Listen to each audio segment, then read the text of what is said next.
Rachel Monroe fell in love in just 11 days. That's how fast David Bennett swept her off her feet. Oh! She was 29, recently promoted, and finally ready to trust again.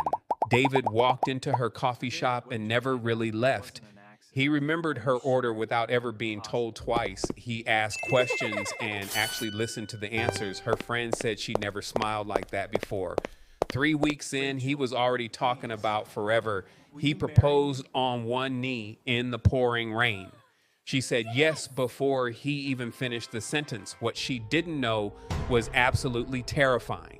David already had a wife of his own. Her name was Linda, and she lived 4 hours away. Linda thought her husband simply traveled for work. David worked as a traveling insurance salesman for a reason. 3 weeks with Rachel, 1 week with Linda. He never missed a single birthday or anniversary because he had 2 apartments, 2 closets, 2 entire lives. He kept a spreadsheet just to track which lie went where. Rachel married him in a small spring ceremony. Her mother cried, thinking her daughter had finally found the one. Linda had married him 3 years earlier in a courthouse. Neither woman knew the other one existed. 6 months into the marriage, money started disappearing. Funds moved out of accounts she never opened. Small amounts first, then thousands at a time. She confronted him gently and he stayed calm. He always had a smooth, believable answer ready. He blamed a business investment that had gone wrong. She wanted to believe him, so she let it go. But one night, his phone buzzed on the counter. A text came in from someone saved as mom. It read, "Linda needs the car by Friday." Rachel didn't know anyone named Linda at all. She opened the message thread with shaking hands. Her entire world collapsed in a matter of seconds. There were years of messages, vacations, anniversaries, a wedding date that came before her own, photos of David and Linda at a lake house she'd never heard of. Rachel sat on the bathroom floor for almost an hour. Then she picked up the phone and made a call.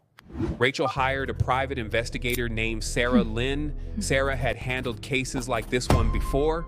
She started by pulling David's vehicle registration records. 2 addresses came back 4 hours apart.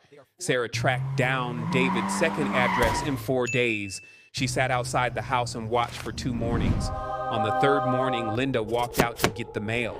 Sarah recognized her instantly from the photos. She found marriage records filed in 2 different counties.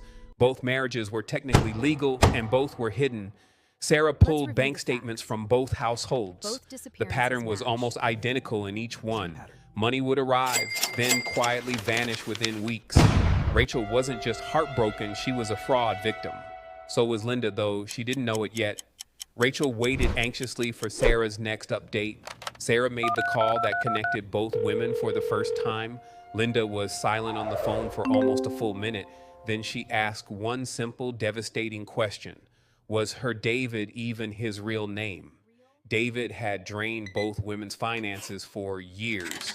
Combined, he had taken nearly $200,000. When investigators knocked, David tried to charm his way out. He offered explanations, then excuses, then silence. It didn't work for him this time. He was charged with bigamy and financial fraud. Prosecutors laid out the spreadsheet found on his laptop. Every lie had been logged, dated, and organized. Both marriages were legally voided by the court. Rachel and Linda testified in the same courtroom. They sat 3 feet apart and never once argued. David was sentenced to 7 years in federal prison. The judge called it one of the most calculated cases she'd seen. Rachel rebuilt her entire life from nothing. She sold the shared apartment and moved closer to her family. Linda kept the house and started her life over too. The 2 women still talk sometimes, oddly enough. They say surviving the same lie made them unlikely friends. Real love never needs 2 names for one person. David Bennett thought he'd built 2 perfect lives. Instead, he lost both of them at the exact same time. If you enjoyed this story, hit like, drop a comment, and subscribe for more true crime stories every week.